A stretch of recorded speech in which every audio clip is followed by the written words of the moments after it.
तलासरी तालुक्यातून एक दुर्दैवी आणि धक्कादायक बातमी समोर आली आहे। गिरगाव शासकीय आश्रमशाळेतील 9वीत शिकणाऱ्या विद्यार्थिनीने आत्महत्या केली आहे। वसतिगृहाच्या पहिल्या मजल्यावर गळफास घेऊन तिने आपलं आयुष्य संपवलं। पल्लवी शरद खोटरे असं या विद्यार्थिनीचं नाव आहे। ती शुक्रवारी घरून सकाळी शाळेत आली होती। दुपारी तब्येत बरी नसल्याचं सांगून तिला वसतिगृहात नेण्यात आलं आणि काही वेळात ही दुर्दैवी घटना घडली।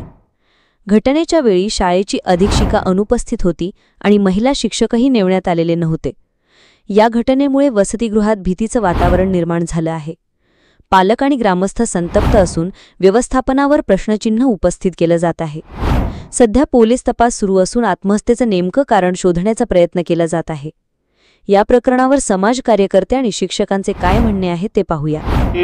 ज्या ठिकाणी काल 27 तारखेला एका 9वीच्या विद्यार्थिनीने आत्महत्या केली म्हणून या शाळेला आज आम्ही विजिट द्यायला आलेलो आहे। इथे विजिट दिल्यावरती ह्या जेव्हा आश्रमशाळेची पाहणी केली, या पाहणी केल्यानंतर एवढं पहिले गांभीर्याने एक गोष्ट लक्षात आली की इथे जवळजवळ 175 पेक्षा जास्त मुली आहेत आणि एवढ्या मुली असताना सुद्धा इथे एकही शिक्षिका ही महिला नाही।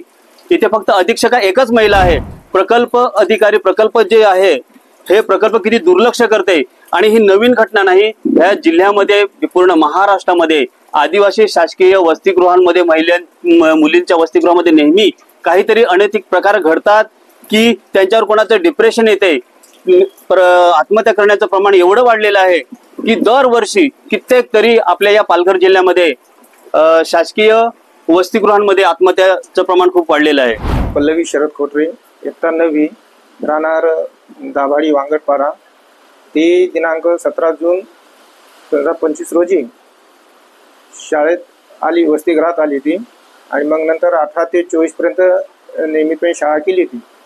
24 तारखेला संध्याकाळी त्याच्या आईसोबत खाते उघडण्यासाठी ती घरी गेली आणि मग नंतर 27 जूनला ती परत शाळेत आली।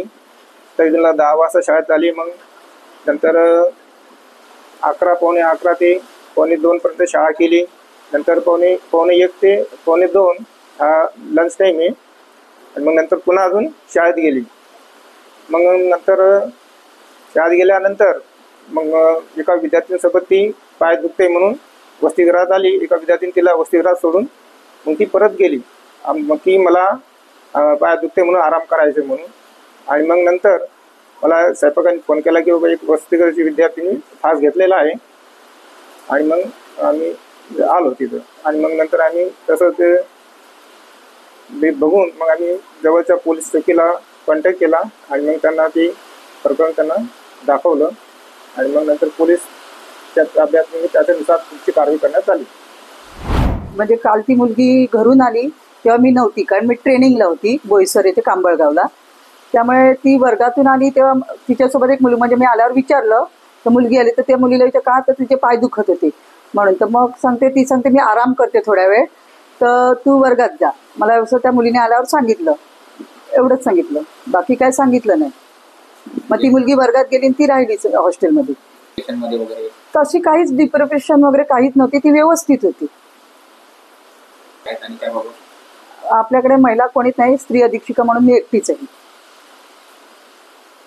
75 मुली आहेत वसतिगृहात, अजून ऍडमिशन चालू आहेत नाही।